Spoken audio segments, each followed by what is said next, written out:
में रकम है वो तकरीबन है 51,22,278 डॉलर कि कुछ गैर मुल्की शहरियों और गैर मुल्की कंपनियों ने भी फंड्स डोनेट किए थे। वो है PayPal, bank of America, master card. 2011-21 नवंबर को हमने इमरान खान की कार पे एक हत्या किया। 2013 में पीटीआई का यहाँ PP89 पीरमहल से टिकट होल्डर था। प्रोबिस्ट इनके पेपाल अकाउंट से पीटीआई को फंड्स डोनेट किए थे। एजेंट वो है जिसने वर्षा लूथरा से पैसे लिए। और एक वर्षा लूथरा है, उन्होंने भी $125 पीटीआई को डोनेट किए। अस्सलाम वालेकुम, मेरा नाम नौरीन खालिद है और मैं बरतानिया में रहती हूँ। अस्सलाम वालेकुम। 14 नवंबर 2014 को पीटीआई के founding member Akbar S the power ने इलेक्शन कमीशन ऑफ पाकिस्तान में एक दरख्वास्त दायर की थी, जिसमें उन्होंने पीटीआई पर गैर मुल्की फंडिंग का इल्जाम लगाया था कि इनको गैर मुल्की कारोबारी अफराद और गैर मुल्की कंपनियों की तरफ से फंड्स दिए जा रहे हैं। और तकरीबन 7 साल के बाद 2 अगस्त 2022 को इलेक्शन कमीशन ऑफ पाकिस्तान ने इस केस का 70 सफ़हात पर मुश्तमिल एक तहरीरी फैसला जारी किया है।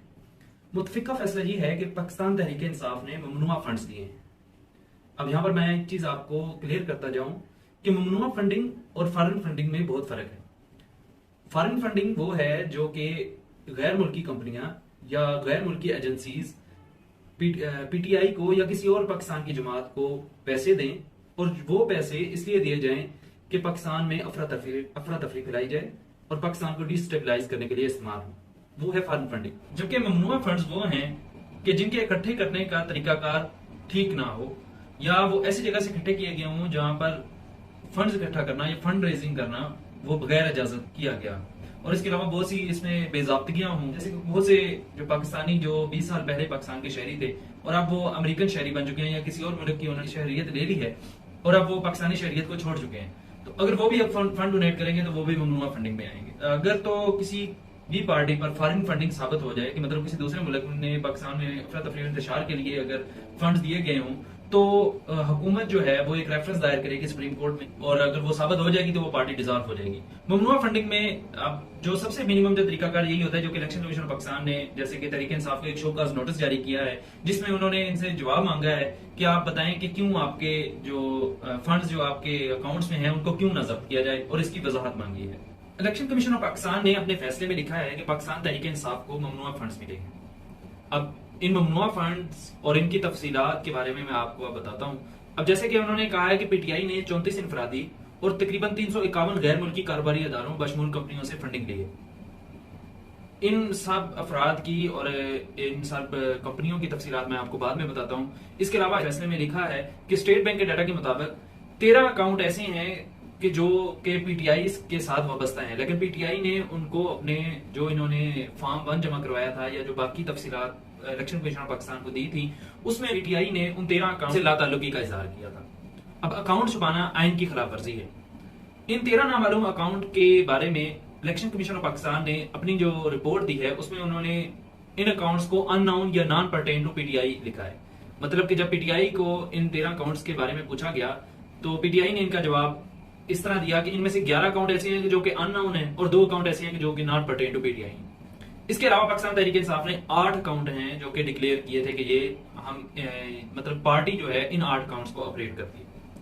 अब पाकिस्तान तहरीक इंसाफ के रहनुमा फवाद चौधरी ने इन 13 अकाउंट्स की वजाहत इस तरह की है कि ये हमारे सब्सिडरीज अकाउंट्स हैं। मतलब जो हमारे 8 मेन अकाउंट हैं वो हमने अपनी रिपोर्ट में मेंशन किए हैं कि ये ऐसे 8 अकाउंट है जिनमें हमें फंडिंग मिली है और वो हमने मेंशन कर दी है। जो आगे 13 अकाउंट हैं वो हमारे सब्सिडरीज हैं। उन्होंने इस बात की वजाहत इस तरह की है कि जब भी कोई ऑडिट होता है किसी भी अकाउंट्स का, किसी भी जैसे पार्टी के अकाउंट्स का, तो अब जैसे जो मेन अकाउंट जो हमने दायर किए हैं वो हमारे लिए ए अकाउंट है और जो सब्सिडीज अकाउंट है वो बी अकाउंट है। उन्होंने कहा है कि अगर हम ए अकाउंट की भी ऑडिट करवाएंगे और बी अकाउंट का भी ऑडिट करवाएंगे, अब जैसे कि ए अकाउंट में अगर 500 थे, अब उन्होंने सब्सिडीज अकाउंट का ये मतलब है कि उन 500 रुपया उन्हें आया बाहर से, अब 500 उन्होंने आगे उन सब्सिडीज अकाउंट में ट्रांसफर किया है कि वो यूटिलाइज हो सके, वो इस्तेमाल कर सके पार्टी। वो कहते हैं अगर 500 में आया था तो अगर हम बी जो हमारे सब्सिडीज अकाउंट हैं या बी अकाउंट्स हैं उनका भी अगर ऑडिट करेंगे तो वो तो 1000 बन जाएगा। तो इस तरह ऑडिट भी ठीक नहीं होगा। ये ऑडिट कंपनियों का उन्होंने वो बताया था कि उनका रूल ये होता है कि वो ए अकाउंट्स को अपने ऑडिट में शामिल करती हैं, बी या सब्सिडीज अकाउंट को छोड़ देते होते हैं। फवाद चौधरी उन्होंने एक प्रेस कॉन्फ्रेंस में इन 13 अकाउंट्स की भी तफसीलात को सामने लेके आए और उन्होंने वो फाइलें भी दिखाई कि जो उन्होंने इलेक्शन कमीशन ऑफ पाकिस्तान को दी थी, लेकिन उनका इलेक्शन कमीशन ऑफ पाकिस्तान ने अपनी रिपोर्ट में कोई उस बात का जिक्र नहीं किया है। और इस हवाले से उन्होंने कहा है कि इसी वजह से इलेक्शन कमीशन ऑफ पाकिस्तान ने एक जानबदारी दिखाई है और एक पीडीएम का एक ज़ेली अदारा के तौर पर पीटीआई के खिलाफ इस तरह की रिपोर्ट दी है। अब जो मैं आपको जिन चीजों के बारे में अभी जो मेंशन करने जा रहा हूँ वो है मतलब ममनुआ फंडिंग में जो सबसे ज्यादा रकम है जहां से जिसको इलेक्शन कमीशन ऑफ पाकिस्तान ने ममनुआ फंडिंग कहा है, उनमें जो डॉलर्स में रकम है वो तकरीबन है 51,22,278 डॉलर जो कि ममनुआ फंडिंग है। अब ये तकरीबन 8 कंपनियां या ऐसे गैर मुल्की अफराद हैं जिनका इलेक्शन कमीशन ऑफ पाकिस्तान ने अपनी जो रिपोर्ट है उसमें जाहिर किया है। इसके अलावा जो रुपयों में ममनुआ फंडिंग है वो तकरीबन 22 करोड़ है, राउंड अबाउट करके मैं आपको फिगर बता रहा हूँ ये भी। और एक जो फंडिंग इन्होंने इधर अपने पैराग्राफ 29 में अपनी रिपोर्ट में जो मेंशन किया है वो है तकरीबन वो पाउंड्स में है, जो कि पीटीआई यूके जो है ना एक कंपनी है उसने डोनेट किए थे। मतलब पीटीआई की ने ही अपनी एक कंपनी रजिस्टर करवाई थी यूके में जो कि फंड रेजिंग कर रही थी और उसने तकरीबन 7,92,265 जो पाउंड है ना वो पीटीआई को ट्रांसफर किया। इलेक्शन कमीशन ऑफ पाकिस्तान की रिपोर्ट के मुताबिक जिन कंपनियों के जरिए यूएई से ममनुआ फंडिंग की गई है उनमें सरे-फहरिस्त वोटन क्रिकेट लिमिटेड है। वोटन क्रिकेट लिमिटेड ये अबराज ग्रुप की एक कंपनी है और इसके सरबराह आरिफ नकवी है। वोटन क्रिकेट लिमिटेड ने 2012 में तकरीबन 21,51,500 डॉलर पीटीआई के अकाउंट में ट्रांसफर किए थे। Election commission of Pakistan in funds को ममनुआ इस बेस पे करार देता है कि यूएई के लॉज के मुताबिक उधर फंड रेजिंग मना है। मैं आपको इसका बैकग्राउंड देता चलूं कि 2012 में पहले एक क्रिकेट मैच खेला गया था, उसके बाद फंड रेजिंग की गई थी, उसके बाद ये डिनर रखा गया था जहां पर फंड रेजिंग की गई थी और ये फंड रेजिंग के बाद ये अमाउंट ये यूएई में भी और यूके में भी ये अमाउंट कलेक्ट की गई थी और उसके बाद इसको पीटीआई के अकाउंट में ट्रांसफर किया गया था। इलेक्शन कमीशन ऑफ पाकिस्तान के मुताबिक यूएई के लॉज उधर फंड रेजिंग को अलाउ नहीं करते, लेकिन अगर आप यूएई की हुकूमत से या गवर्नमेंट की किसी एजेंसी से पहले इजाजत ले लेते हैं तो फिर उधर फंड रेजिंग करना अलाउ है। लेकिन इलेक्शन कमीशन ऑफ पाकिस्तान ने अपनी रिपोर्ट में कहीं भी यह नहीं लिखा कि अबराज ग्रुप ने या वोटन क्रिकेट लिमिटेड ने उधर इजाजत नहीं ली थी, तो इसलिए उनका यह पॉइंट बिल्कुल गलत है। तो जो दूसरा पॉइंट है जिसकी बेस पर इसको ममनुआ फंड्स करार दिया गया है वो ये है कि अबराज ग्रुप पर मनी लॉन्ड्रिंग का इल्जाम है। दरअसल 2018 में यूएई और अमेरिकन गवर्नमेंट ने आरिफ नकवी पर या अबराज ग्रुप पर मनी लॉन्ड्रिंग का इल्जाम लगाया था। यहां पर ये मैं आपको बात बताता चलूं कि अभी उन पर सिर्फ इल्जाम लगा है और उनके खिलाफ तहकीकात जारी हैं, लेकिन अभी तक ये साबित नहीं हो सका कि उन्होंने मनी लॉन्ड्रिंग की थी। अब 2018 वाले इवेंट की बेस पर या 2018 में जो अबराज ग्रुप पर इल्जाम लगा था उसकी बेस पर 2012 वाली फंडिंग को ममनुआ करार देना यह भी बिल्कुल सरासर गलत फैसला है। अब पीटीआई के रहनुमा इस बात का जवाब देते हैं कि 2012 में ये जो फंडिंग की गई है इसका हमें कैसे पता था कि 2018 में इस कंपनी पर या इस ग्रुप पर या अबराज ग्रुप पर मनी लॉन्ड्रिंग का इल्जाम लग जाना है, तो इसलिए हम 2012 में वो फंडिंग ना ले। तो आप खुद इस बात का फैसला करें कि ये ममनुआ फंडिंग थी या नहीं थी और इस बात का जवाब आपने कमेंट में जरूर लिखना है। इसके अलावा एक और कंपनी है Bristol engineering services LLC Dubai. इसने तकरीबन 50,000 डॉलर पीटीआई के फंड्स में या पीटीआई के अकाउंट में ट्रांसफर किए हैं। ये भी 2012 में ही फंडिंग की गई थी, तो इसको भी इलीगल या ममनुआ फंड इस बेस पे करार दिया गया है कि यूएई में फंड रेजिंग करना मना है। यूएसए से जिन कंपनियों के जरिए ममनुआ फंडिंग की गई है उनमें दो कंपनियां सरे-फहरिस्त हैं, एक है एलएलसी 6160 और एक है एलएलसी 5975। दरअसल एलएलसी का इधर मतलब है लिमिटेड लायबिलिटीज कॉर्पोरेशन। ये एक्चुअली पीटीआई ही की कंपनियां हैं जो कि फंड रेजिंग के लिए उधर इस्तेमाल की जाती हैं। दरअसल यूएस के जो लॉज हैं उनके मुताबिक उधर किसी फॉरेन जो पार्टी है उसके लिए फंड रेजिंग करना अलाउ है, लेकिन उनके लिए भी उनके डिफरेंट रूल्स एंड प्रोसीजर्स हैं। जैसे कि पीटीआई ने उधर दो कंपनियां अपनी उधर रजिस्टर की हुई हैं जिनमें एलएलसी 6160 है और दूसरी एलएलसी 5975 है। ये कंपनियां एनुअल बेस पर उधर फंड रेजिंग करती हैं और जो फंड्स इन्हें कलेक्ट होते हैं वो ये पीटीआई के अकाउंट में ट्रांसफर कर देते हैं। अब इनका मैं आपको एक वर्किंग का एक तरीका आपको बता दूं कि अगर इन कंपनियों को $50 से ऊपर कोई फंड डोनेट करता है तो उसकी रिपोर्ट अमेरिका के डिपार्टमेंट ऑफ जस्टिस को दी जाती है। इसके अलावा ईयरली बेसिस पर तमाम डोनेशंस का रिकॉर्ड भी डिपार्टमेंट ऑफ जस्टिस से शेयर किया जाता है। अब यूएस के लॉज भी उधर फंड रेजिंग को अलाउ करते हैं। इसके अलावा ये जो फंडिंग ट्रांसफर की जाती है पीटीआई के अकाउंट में वो भी बैंकिंग चैनल्स के जरिए की जाती है। Election commission of Pakistan in funds को ममनुआ इस बेस पे करार देता है कि कुछ गैर मुल्की शहरियों और गैर मुल्की कंपनियों ने भी फंड्स डोनेट किए थे जो कि पाकिस्तान के लॉज के मुताबिक ममनुआ है या फंडिंग वो अलाउ नहीं है। अब मैं आपको कुछ ऐसी गैर मुल्की कंपनियों के नाम बताता हूं जो कि इलेक्शन कमीशन ऑफ पाकिस्तान ने अपनी रिपोर्ट में पूरी लिस्ट लिखी हुई है। उनमें जो पहला इनका नाम है वो है PayPal, bank of America, master card. ये कुछ 3-4 ऐसे नाम हैं जो मैं आपको बता रहा हूं जो उधर इन्होंने फॉरेन कंपनीज में शामिल किए हैं। हालांकि इलेक्शन कमीशन ऑफ पाकिस्तान को ये नहीं पता कि ये तो मनी के गेटवेज हैं जिनके जरिए पैसे ट्रांसफर किए जाते हैं। ये कोई गैर मुल्की कंपनी है नहीं है, या गैर मुल्की शहरी का नाम नहीं है। गैर मुल्की कंपनी कोई भी ऐसी उधर कॉर्पोरेशन है या जो उधर की यूएस की गवर्नमेंट के साथ या किसी और मुल्क की गवर्नमेंट के साथ रजिस्टर्ड है और उसके जरिए पैसे ट्रांसफर होते हैं। तो ये सरासर जो 3-4 मैंने आपको एग्जांपल्स दी हैं, ये ऐसी हैं कि जिनकी वजह से इलेक्शन कमीशन ऑफ पाकिस्तान की रिपोर्ट पर शक व शुबहात उठते हैं। इसके अलावा जो सबसे ज्यादा जो इल्जाम लगाया गया है पीटीआई पर, वो एक इंडियन शहरी है रमिता शेट्टी, जिनका नाम बहुत ज्यादा लिया जा रहा है। अब इसका मैं आपको बैकग्राउंड देता हूं कि सिंगापुर में एक ज्वाइंट अकाउंट बनता है जो कि एक पाकिस्तानी शहरी का है। उनकी जो वाइफ है वो है रमिता शेट्टी। अब रमिता शेट्टी का इंडियन ओरिजिन है। अब उस ज्वाइंट अकाउंट से तकरीबन $27,000 पीटीआई के अकाउंट में डोनेट किए जाते हैं। इलेक्शन कमीशन ऑफ पाकिस्तान उन $27,000 में से उनको 2 हिस्सों में डिवाइड कर देता है कि जो 13,500 हैं वो पाकिस्तानी शहरी ने दिए हैं तो वो अलाउ हैं कि ज्वाइंट अकाउंट से 13,500 जो है वो अलाउ हैं, लेकिन जो दूसरे 13,500 हैं तो ममनुआ फंड्स करार देता है। क्योंकि ये ज्वाइंट अकाउंट से किए गए थे, तो आप खुद इसका अंदाजा लगा सकते हैं कि ये किस हद तक इलेक्शन कमीशन ऑफ पाकिस्तान की रिपोर्ट गलत है। इसके अलावा बहुत सी ऐसी गैर मुल्की कंपनियां जो कि इलेक्शन कमीशन ऑफ पाकिस्तान ने अपनी लिस्ट में दी थी, उनके जो मालिक हैं उन्होंने पिछले कुछ दिनों से सोशल मीडिया पर अपनी जो वीडियोस भी रिकॉर्ड की हैं, उधर पोस्टें भी की हैं कि ये हमारी कंपनियां हैं और इलेक्शन कमीशन ऑफ पाकिस्तान ने सरासर हमारे साथ ज्यादती की है कि हमें नॉन पाकिस्तानी या हमारी कंपनियों को गैर मुल्की कंपनियां जाहिर किया है। उनमें मैं आपको कुछ ऐसी गैर मुल्की कंपनियों के नाम भी बताता हूं और उनके मालिकान के नाम भी बताता हूं। उनमें जो सबसे पहले नाम है वो है शोएब अहमद बसरा साहब। इनकी एक फैक्ट्री है या कंपनी है नेशनल फ्रूट प्रोसेसिंग फैक्ट्री, ये बलवाल सरगोदा में है। इन्होंने तकरीबन 10,500 रुपए 2011 में पीटीआई को दिए थे, लेकिन ईसीपी ने इसको फॉरेन फंड करार दिया। नाम है और साथ एड्रेस भी लिखा हुआ है, चेक नंबर 10 NB बलवाल, और उसमें ये लिखा हुआ है कि ये रेमिटेंस जो उस टाइम पे 2011-21 नवंबर को हमने इमरान खान की कॉल पे एक अतिया किया था 10,500 रुपए पाकिस्तानी पीटीआई को, और उन्होंने उसको एक कैनेडा से फॉरेन फंडिंग डिक्लेयर किया है। मैं हैरान हूँ ईसीपी के इस फैसले के ऊपर कि उन्होंने ये भी देखना गवारा नहीं किया कि ये एक पाकिस्तानी कंपनी है और इसका दफ्तर हर चीज पाकिस्तान में मौजूद है और कोई इसका फॉरेन ऐसा कोई नहीं है अकाउंट या कंपनी। और इवन ना तो मैं कोई नेशनलिटी होल्डर हूँ, ना ही मेरे पास कोई कामा है, ना मेरे बीवी बच्चों के पास, ना मेरे वालिदैन के पास, ना मेरे भाई के पास।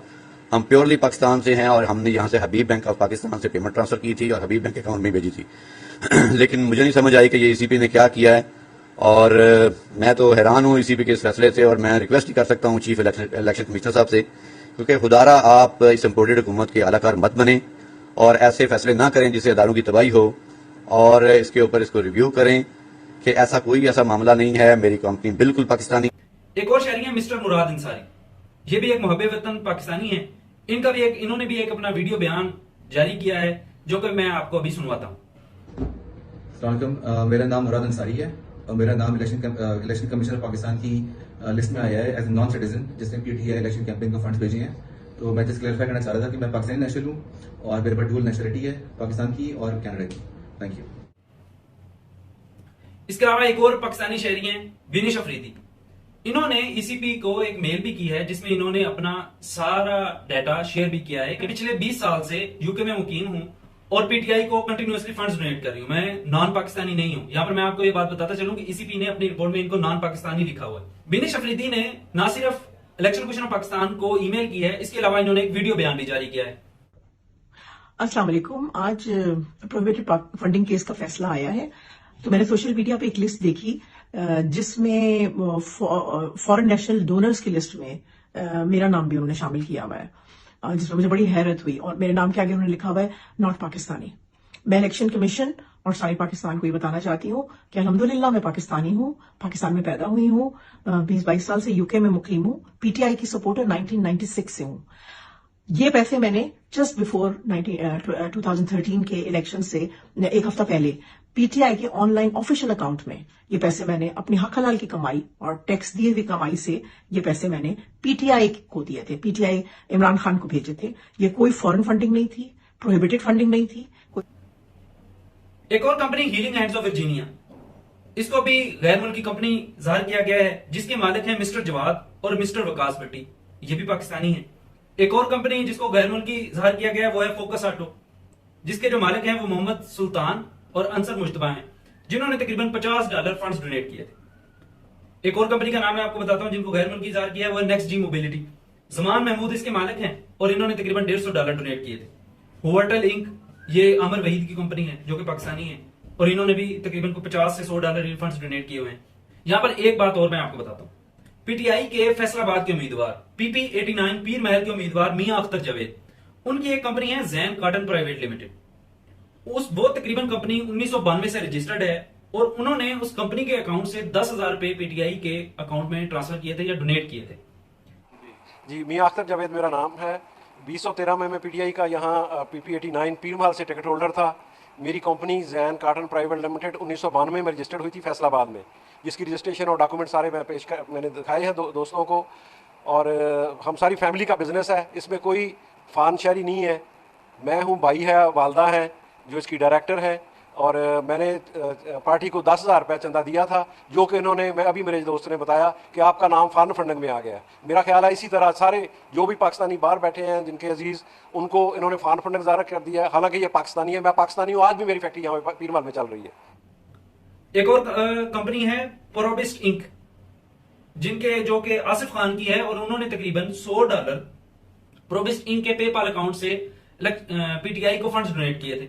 इलेक्शन कमीशन ऑफ पाकिस्तान ने इसको भी ममनुआ फंड्स में डाल दिया है, और उन्होंने सोशल मीडिया पर एक पोस्ट लगाई है जो कि आप स्क्रीन पर देख सकते हैं कि वो वाज़ेह तौर पर लिख रहे हैं कि मैंने कंपनी के पेपाल अकाउंट से $100 पीटीआई को डोनेट किए हैं, लेकिन इलेक्शन कमीशन ऑफ पाकिस्तान ने इसको ममनुआ फंड करार दिया।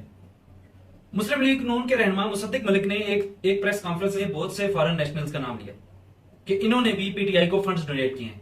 तो मैं आपसे पूछूंगा या आपको बताऊंगा या पूछूंगा कि पाकिस्तान में एजेंट कौन है?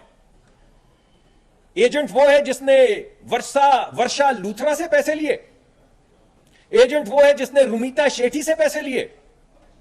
एजेंट वो है जिसने लीसा एस से, एस बेलीटा से, चार्ल्स हेन्स से, नेट से, लरीसा से। ये कौन लोग हैं? ये साहिवाल में रहते हैं, ये सारे पेशावर के शहरी हैं। अब मैं आपको जल्दी जल्दी बताता हूं। चार्ल्स हेन्स हैं, उन्होंने $100 दिए।